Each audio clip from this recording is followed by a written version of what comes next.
Conversión de Alfonso de Ratisbona. El padre María Alfonso de Ratisbona escribió el 12 de abril de 1842. Mi primer pensamiento y el primer grito de mi corazón al momento de mi conversión fue ocultar este secreto en el fondo de un claustro a fin de escapar del mundo que no me podría comprender y de darme totalmente a Dios que me había hecho entrever y gustar las cosas de otro mundo. Yo no quería hablar sin el permiso de un sacerdote. Él me ordenó decir lo que me había sucedido. Yo lo hice en la medida en que me fue posible de viva voz. Hoy, después de algunas semanas, trataré de dar algunos detalles. Si yo solo debiera contar el hecho de mi conversión en una sola palabra, bastaría el nombre de María. Mi familia es bastante conocida porque es rica y es de primera categoría en Alsacia. Hubo mucha piedad en mis antepasados, tanto judíos como cristianos. Mi abuelo fue el único judío en tiempos del rey Luis XVI de Francia, que obtuvo no solo el derecho de poseer propiedades en Estrasburgo, sino también de tener títulos de nobleza. Así era mi familia, pero en la actualidad las tradiciones religiosas las han dejado de lado. Yo comencé mis estudios en el Colegio Real de Estrasburgo, donde hice más progreso en la perversión del corazón que en la instrucción de la inteligencia. Nací en 1814 y en 1825 un acontecimiento golpeó a mi familia. Mi hermano Teodoro se declaró cristiano y después fue más lejos. Se hizo sacerdote y ejerció el ministerio en la misma ciudad bajo la vista de mi inconsolable familia. Esta conducta de mi hermano me sublevó y cogí odio a su hábito y a su ministerio. Educado en un ambiente de jóvenes cristianos indiferentes como yo, no había sentido ni simpatía ni antipatía por el cristianismo, pero la conversión de mi hermano, que yo veía como una inexplicable locura, me causó horror. Se me retiró del colegio y me pusieron en una institución protestante. Los hijos de las grandes familias protestantes de Alsacia y Alemania venían a formarse, pero se dedicaban más a los placeres que a la ciencia. Muy joven perdí a mi madre y poco después a mi padre, pero me quedó un tío, el patriarca de toda la familia, un segundo padre que no había tenido hijos y había puesto todo su afecto en los hijos de su hermano. Este tío, después de que obtuve mi diploma de licenciado de abogado, me llamó a Estrasburgo y me preparó el camino para sucederle. Yo podría contar sus dádivas, caballos, carruajes, viajes. Él no me rehusaba ningún capricho, solo me hacía un reproche, mis continuos viajes a París. Tenía razón, yo solo amaba los placeres. Los negocios me impacientaban, el aire de las oficinas me ahogaba, pensaba que estaba en el mundo para disfrutar, pero había un vacío en mi corazón y no era feliz en medio de tanta abundancia de cosas materiales. Tenía una sobrina, Flora, hija de mi hermano mayor, Adolfo, que desde que éramos niños me la habían designado para ser mi esposa. Ella se desarrollaba con gracia a mis ojos y en ella veía todo mi porvenir y toda la esperanza de felicidad. Será muy difícil imaginar una jovencita más dulce, más amable y más graciosa que ella. Era para mí una creación muy particular que parecía haber sido creada para completar mi existencia, y cuando las familias fijaron el día del matrimonio, tanto tiempo deseado, yo creí que ya no me faltaría nada a mi felicidad. Después de la celebración de la pedida de mano, Yo veía a toda mi familia llena de felicidad. Mis hermanas solo me hacían un reproche, amar demasiado a mi novia, porque ellas estaban celosas. El único miembro de mi familia que me era odioso era mi hermano Teodoro, el sacerdote, y por él tomé odio a los sacerdotes, a las iglesias, a los conventos y sobre todo a los jesuitas, cuyo solo nombre me provocaba furor. Felizmente, mi hermano fue trasladado a la iglesia de Nuestra Señora de las Victorias de París.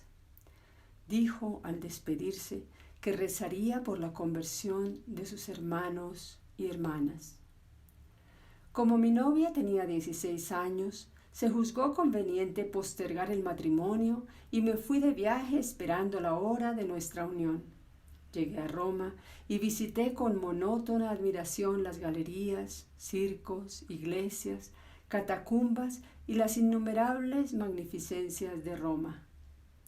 El 8 de enero vi a un amigo de la infancia, Gustavo de Bussiers.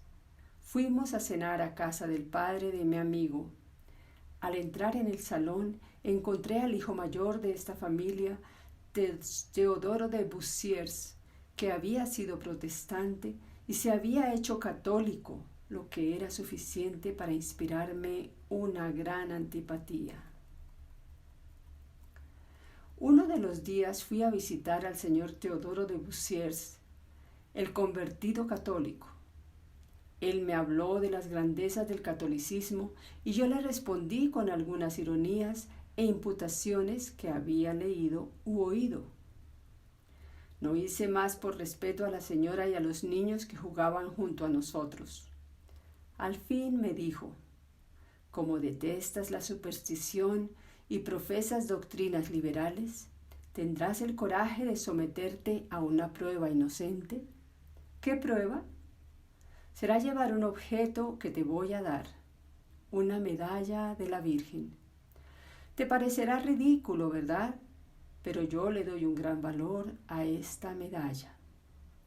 Esa propuesta me sorprendió. Mi primera reacción fue reírme a sus espaldas. Al final consentí en tomar la medalla como pieza que ofrecería a mi novia. Dicho y hecho. Me puso la medalla al cuello y yo grité riéndome: ¡ajá! Ya soy católico, apostólico y romano. Era el demonio que profetizaba por mi boca. Y el señor Teodoro continuó: ahora hay que completar la prueba. Debes rezar mañana y tarde el Memorare, la oración de Acordaos de San Bernardo. Acordaos, oh piadosísima Virgen María, que jamás se oyó decir que alguno de los que han acudido a vuestra protección haya sido abandonado de vos. Yo lamenté en ese momento no tener a mano una oración hebrea para ofrecérsela a fin de que la prueba fuera igual. Él mismo insistió que si no rezaba la oración, la prueba sería nula y que probaría una vez más la obstinación que se reprochaba a los judíos. Yo no quise dar mayor importancia al asunto y le aseguré que lo haría. El señor Bussiers fue a buscar la oración y yo le dije que me quedaría con el original y le daría mi copia. Por fin nos separamos. Fui a pasar la tarde a ver un espectáculo, olvidándome de la medalla y del Memorare. Pero al llegar a la residencia encontré un papel del señor Bussiers que había venido a visitarme, invitándome a visitarlo antes de mi partida de Roma. Yo debía restituirle su oración de San Bernardo. Al día siguiente hice las maletas y copié la oración. Era ya el 16 de enero. Fui a sellar el pasaporte y a hacer los trámites para la partida. Pero las palabras de la oración las sentía vivamente en mi espíritu. Me venían continuamente y las repetía sin cesar, como esas estrofas de música que se tararean sin cesar. Fui a visitar al señor Busiers y darle la oración copiada. Quería ver al Papa y el señor Busiers me aseguró que lo vería en San Pedro.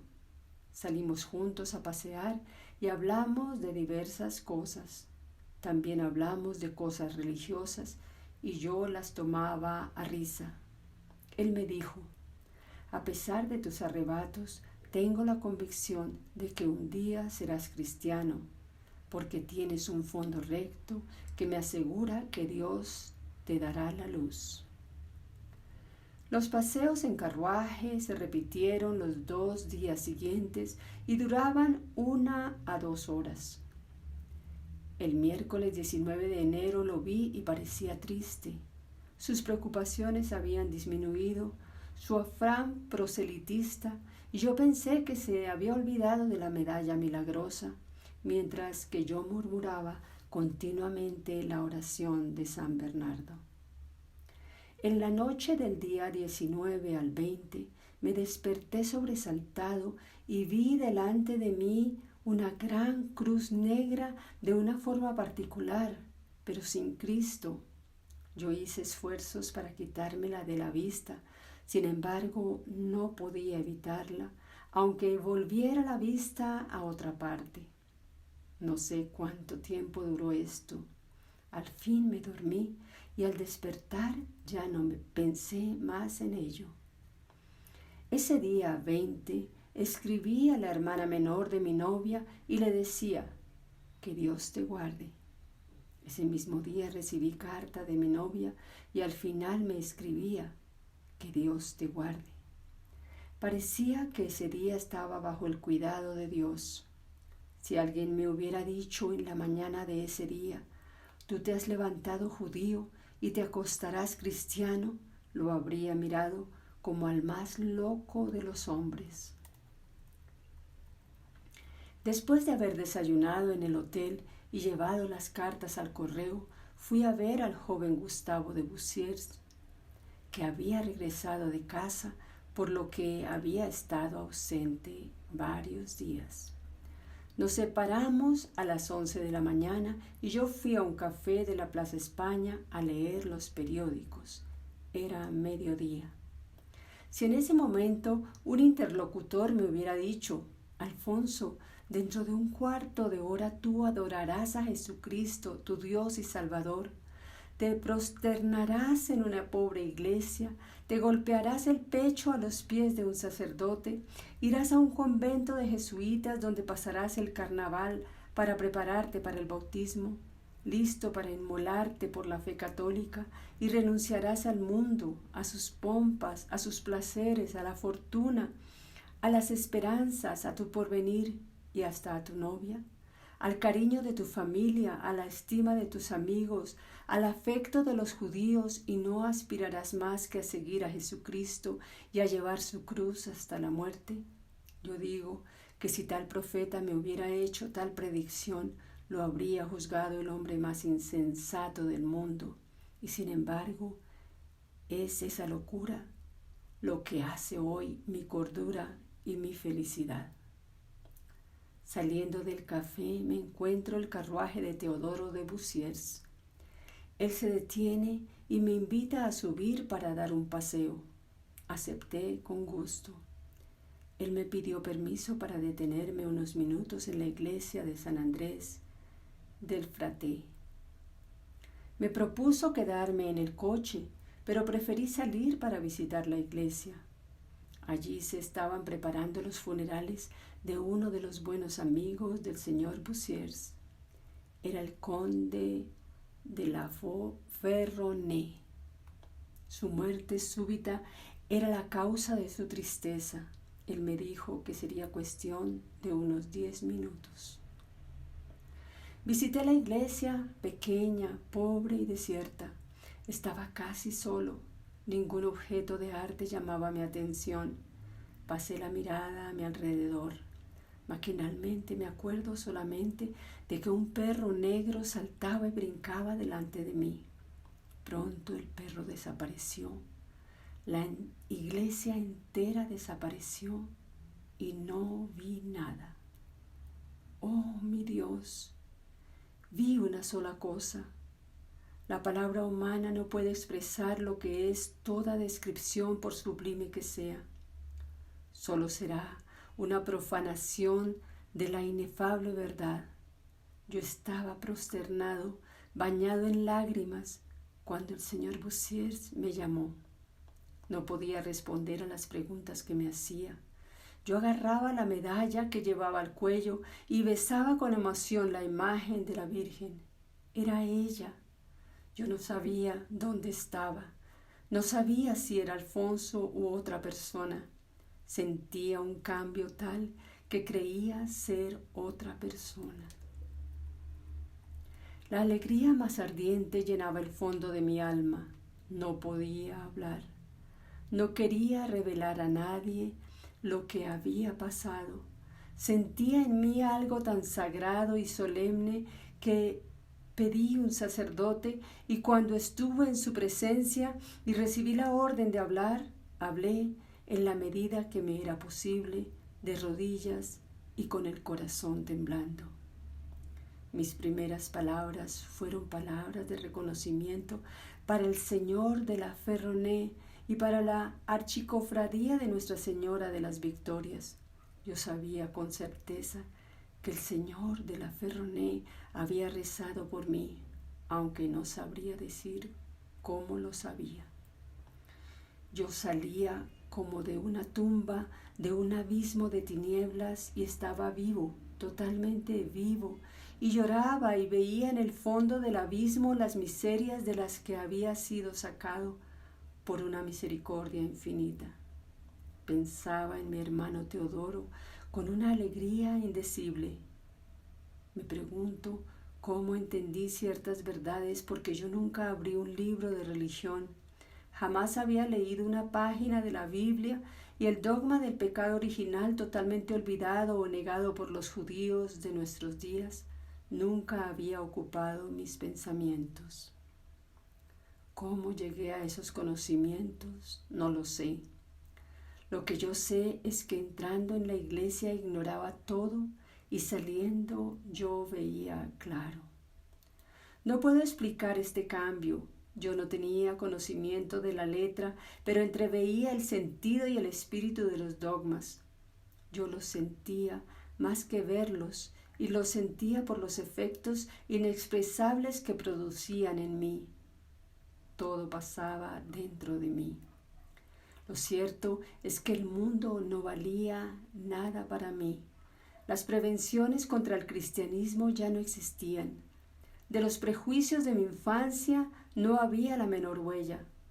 El amor de Dios había tomado posesión en lugar de cualquier otro amor. El amor a mi novia lo veía bajo un nuevo punto de vista.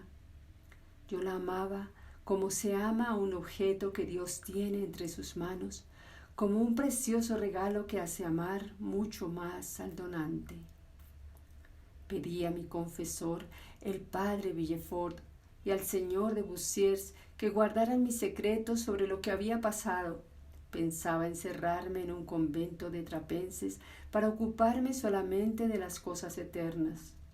Pensaba que en mi familia y entre mis amigos me creerían loco y así podría escapar mejor del mundo.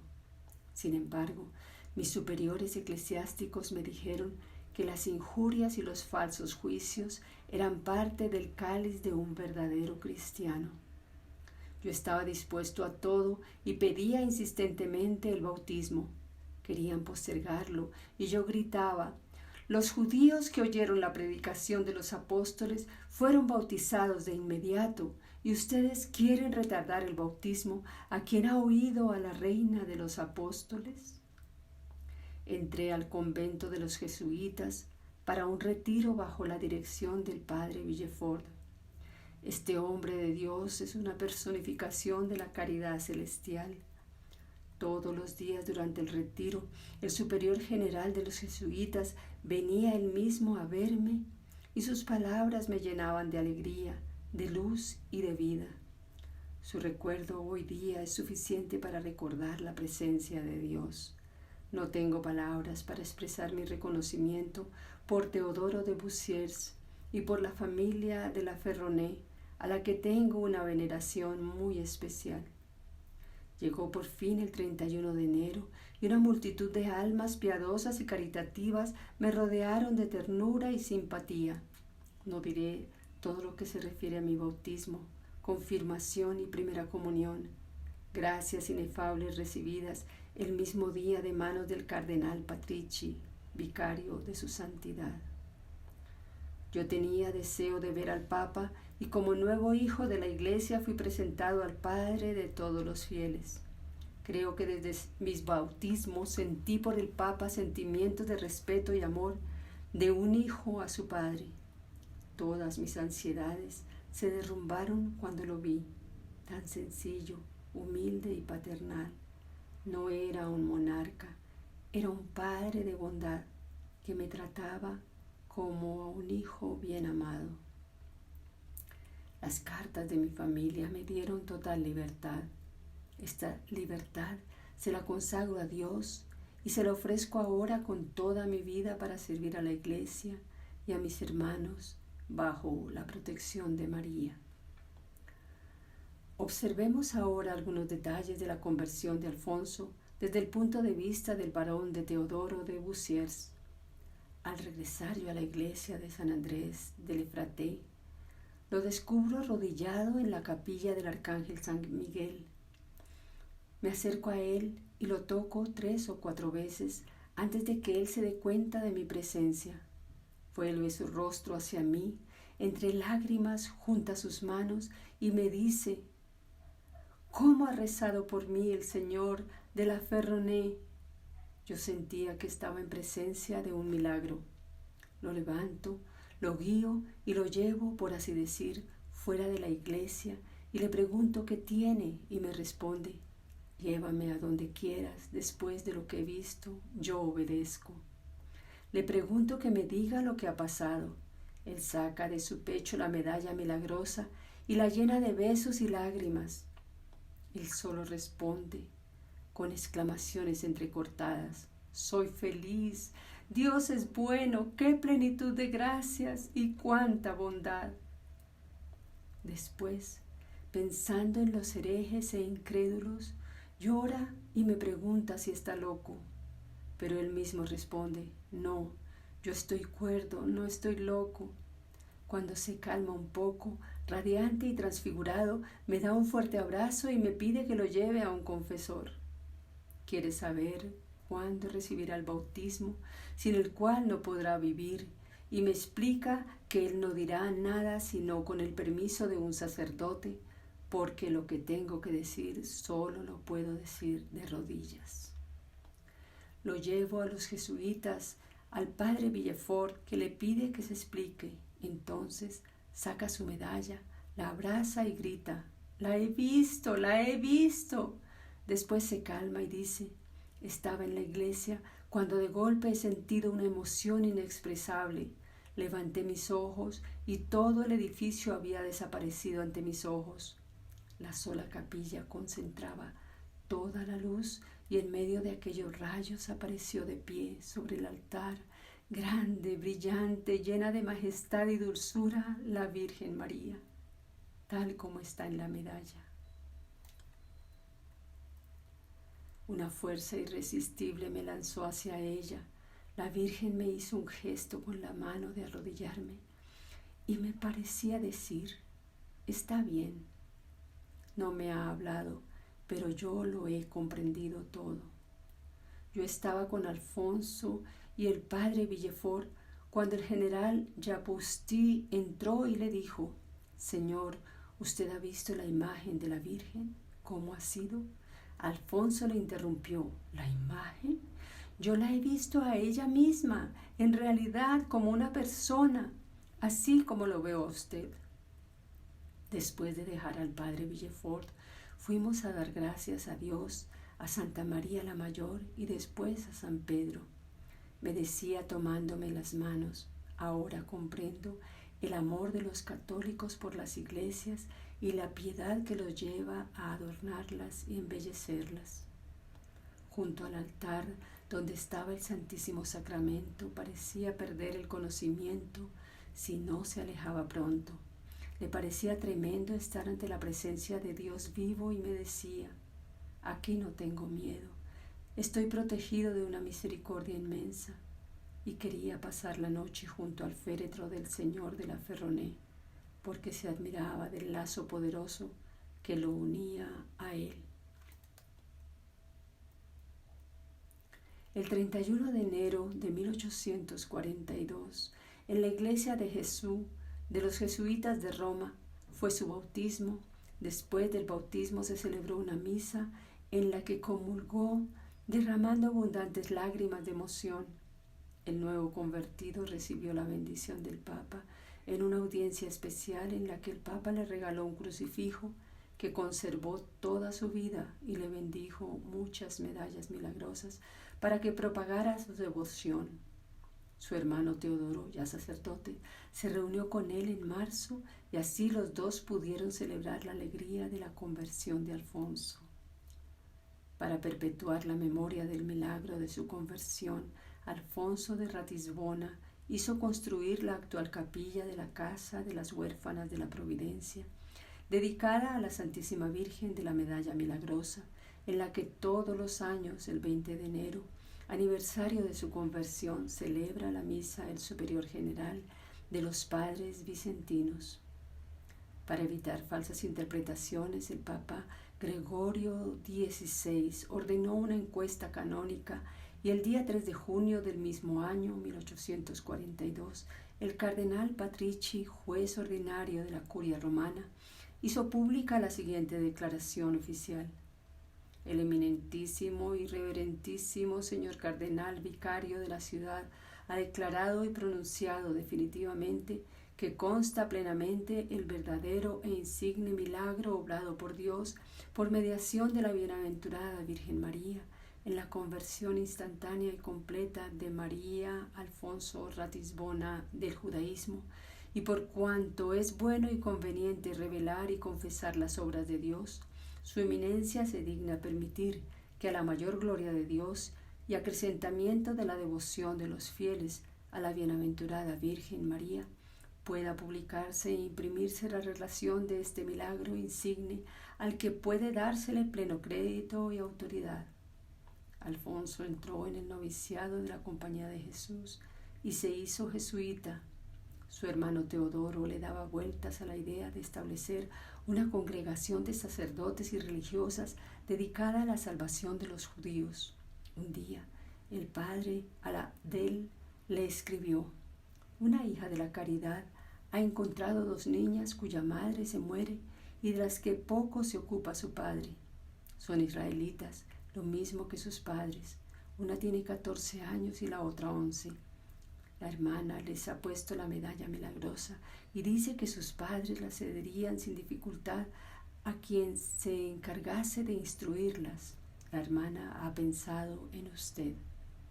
A la mañana siguiente fue con el padre Aladel a visitar a los padres, quienes aceptaron que las educaran como católicas. Como ya eran 10 las chicas israelitas al cuidado de las hijas de la caridad en la Casa de la Providencia, comenzaron en París el primer catecumenado para bautizarlas, y este fue el fundamento de la congregación de Nuestra Señora de Sion, dedicada especialmente a la conversión de los judíos para este efecto. El padre Alfonso, con el permiso del Papa, salió de los jesuitas para unirse a la nueva congregación y trabajar junto con su hermano Teodoro. A los 10 años de la fundación ya había hecho 200 bautismos y 22 abjuraciones del protestantismo. El 27 de agosto de 1855, el padre Alfonso se embarcaba en Marsella rumbo a Jerusalén para establecer allí la primera casa de Nuestra Señora de Sion.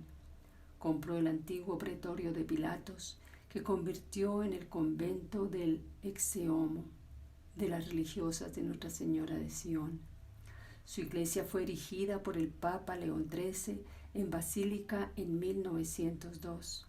En 1865 inauguró el hospicio de Ain Karem a cargo de las mismas religiosas, y en 1876 el Instituto de San Pedro de Artes y Oficios dirigido por los misioneros de Nuestra Señora de Sion. Murió el 6 de mayo de 1864, cargado de méritos en Ain Karem, a los 70 años de edad.